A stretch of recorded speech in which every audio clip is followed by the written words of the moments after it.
और अब बात नए आपराधिक कानूनों की। 1 जुलाई से 3 नए आपराधिक कानूनों को लागू किया जाना है, मगर उससे पहले ही इस पर रोक लगाने की मांग उठ गई है।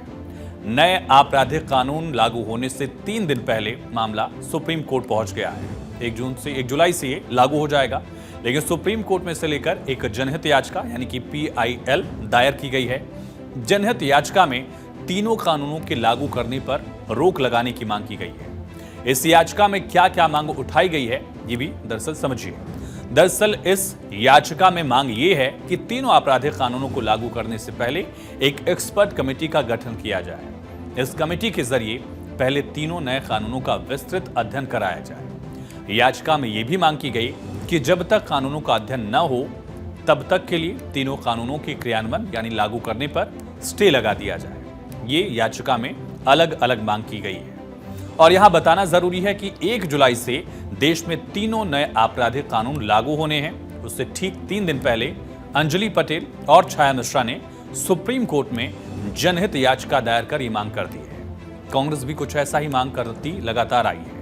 कांग्रेस का भी कहना है कि 3 नए आपराधिक कानूनों का क्रियान्वयन टाला जाना चाहिए, ताकि इन तीनों कानूनों की गृह मामलों से संबंधित संसद की पुनर्गठित स्थायी समिति गहन समीक्षा करे। ऐसी मांग का जिक्र कांग्रेस के नेता मनीष तिवारी भी कर चुके हैं। सांसद मनीष तिवारी ने मांग की थी कि जिस समय ये पास हुए आपराधिक कानून, उस समय सांसदों के खिलाफ कार्रवाई की गई थी, विपक्ष की आवाज को सुना नहीं गया था, जो सुधारों की गुंजाइश थी उसको भी नजरअंदाज किया गया, ये कांग्रेस कह रही है। और इसी मांग के साथ ये कहा गया है कि इसके लागू होने पर रोक लगाई जाए, ताकि स्थायी समिति जो संसद की है वो इसकी समीक्षा कर सके। नए कानूनों के तहत अब कोई भी व्यक्ति पुलिस थाने जाए बिना ही इलेक्ट्रॉनिक संचार माध्यम से किसी भी घटना की रिपोर्ट दर्ज करा सकता है। इससे मामला दर्ज कराना और आसान और ज्यादा तेज हो जाएगा। पुलिस फौरन कार्रवाई भी कर सकेगी और 0 FIR से अब कोई भी व्यक्ति किसी भी पुलिस थाने में FIR दर्ज कर सकता है, चाहे अपराध उसके अधिकार क्षेत्र में न हुआ हो तो भी। कहीं का मामला हो, आप कहीं भी किसी भी पुलिस स्टेशन में रिपोर्ट कर सकते हैं।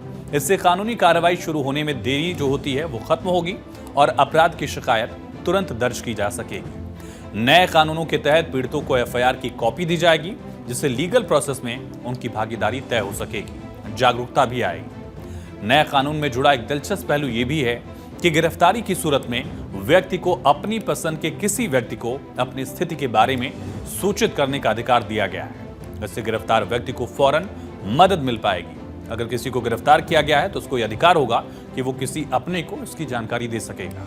इसके अलावा गिरफ्तारी का ब्यौरा पुलिस थानों और जिला मुख्यालयों में प्रमुखता से पेश किया जाएगा, जिससे कि गिरफ्तार शख्स के परिवार और दोस्त जरूरी जानकारी आसानी से हासिल कर पाए। नए कानूनों में महिलाओं और बच्चों के खिलाफ अपराधों की जांच को प्राथमिकता दी गई है, जिससे FIR दर्ज किए जाने के 2 महीने के अंदर जांच पूरी की जाएगी। और नए कानूनों के तहत पीड़ितों को 90 दिन के अंदर अपने मामले के प्रोसेस पर लगातार क्या डेवलपमेंट है, ये भी जानकारी पाने का अधिकार हो।